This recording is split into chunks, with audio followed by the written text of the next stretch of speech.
Hello, welcome to the Soul Garden channel. Is your Zamioculcas plant showing signs of wilting, looking weak and lifeless, as if it's about to die? Don't worry. In today's video, I'll show you how to revive your plant using extremely simple ingredients right from your kitchen. This method not only helps the leaves turn lush and green again, but also strengthens the roots and encourages healthy new growth. If you're new here, don't forget to subscribe so you won't miss any plant care tips on Soul Garden. And now, let's get started.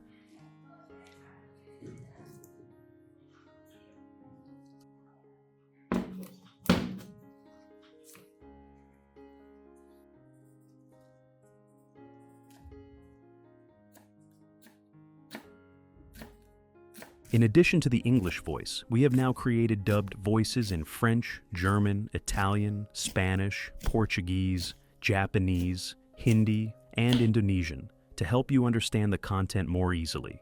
Listen in your preferred language by opening the video and clicking on Settings, the gear icon, to select the appropriate audio language.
Result: